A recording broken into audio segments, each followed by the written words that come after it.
அடைக்கலான் குருவின்னு சொல்லுவோம், சிட்டுக்குருவிகள். அது பார்த்தீங்கன்னா ஒரு இடத்துல இருக்காது, அப்படியே குதிச்சுக்கிட்டே இருக்கும், குதிச்சுட்டே இருக்கும். இங்கேருந்து இங்கே போகும், அங்கேருந்து இங்கே ஓடும், இங்கேருந்து இங்கே வரும். அது பறக்கும், அப்படியே அலையும், போகும். இதே போல தான் தேவையில்லாமல் எவனா சாபம் போட்டால் அது தங்காது, இப்படியே போயிட்டு இருக்கும், அலைக்கழிச்சிட்டே இருக்கும். எந்த இடத்துல ஸ்டேபிளாக நிற்காது. அந்த சாபம் அப்படி காத்திலே பறந்து போனது போல போய்விடும்.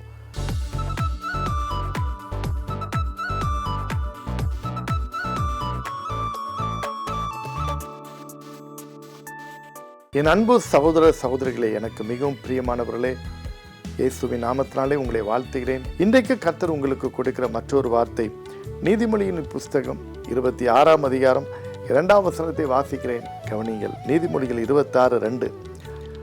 அடைக்கலான் குருவி அலைந்து போவது போலவும் தகைவிலான் குருவி பறந்து போவது போலவும் காரணம் இல்லாமல் இட்ட சாபம் தங்காது.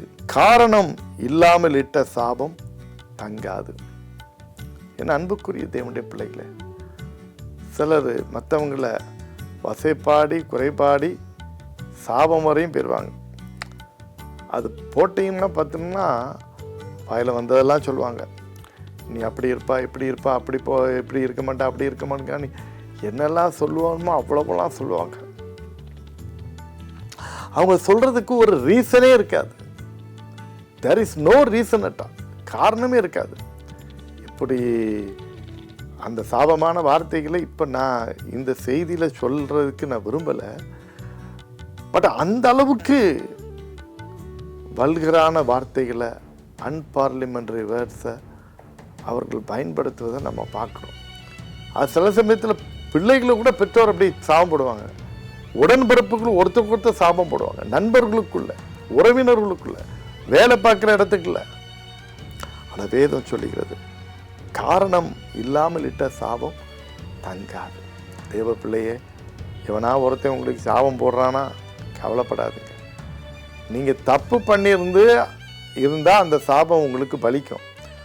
உங்களுக்கு நீங்கள் எந்த விதமான தப்பும் எதுவுமே இல்லாமல் அநியாயமாக அநீதியாக தேவையில்லாமல் வேணுன்ட்டுனே ஒருத்தன் உங்களுக்கு சாபத்தை போடுற மாதிரி சாபமான வார்த்தைகளை சொல்லுவானால் அதை குறித்து நீங்கள் கலங்க வேண்டாம், பயப்பட வேண்டாம். அந்த சாபம் எப்படி இருக்குமா தெரியுமா? அதுதான் இங்கே சொல்லியிருக்கு. அடைக்கலான் குருவி அலைந்து போவது போலவும் தகைவிலான் குருவி பறந்து போவது போலவும். நீங்கள் பார்த்துப்பீங்க, ஸ்பேரோ, சிட்டுக்குருவி. சரிண்ணா, அடைக்கலான் குருவின்னு சொல்லுவோம், சிட்டுக்குருவிகள்.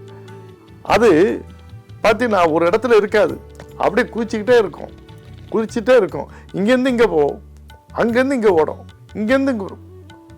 அது பறக்கும், அப்படியே அலையும், போகும். இதே போல தான் தேவையில்லாமல் எவனா சாபம் போட்டால் அது தங்காது, இப்படியே போயிட்டு இருக்கும், அலைக்கழிச்சிட்டே இருக்கும்.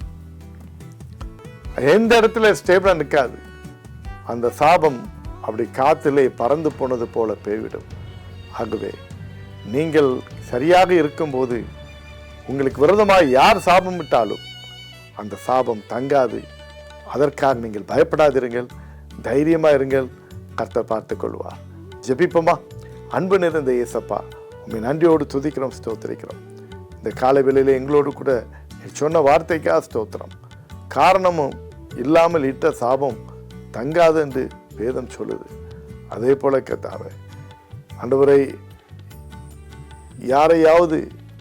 யாராவது ஏதோ காரணமே இல்லாமல் தகாத வார்த்தைகளை பயன்படுத்தி சாபத்தை போட்டா அதனால யாரும் பயப்படவே வேண்டாம். இன்னைக்கு அந்த தைரியத்தை நீங்க கொடுத்துருங்க. காரணம் இல்லாமல் இட்ட சாபம் தங்காதுங்கிறது போல அநீதியா அநியாயமா என்னத்தை யார் சொன்னாலும் சரி அதை பொருட்படுத்தாதபடி கர்த்தரனை பார்த்து கொள்வார். அது காத்திலே கலந்து போகிற ஒன்றாக போய்விடும். அது என்னை ஒன்று அணுகாது, என்னை ஒன்று சேதப்படுத்தாது என்கிற தைரியத்தை இப்பொழுது உடைய பிள்ளைகள் ஒவ்வொருவருக்கு நீர் கொடுப்பீராக ராஜா. ஒவ்வொருவருக்கு நீர் கொடுப்பீராக. தைரியப்படுத்தும், உற்சாகப்படுத்தும். உண்மையிலே நிலைத்திருக்க, பலனாயிருக்க உதவி செய்யும். ஆசீர்வதியும்.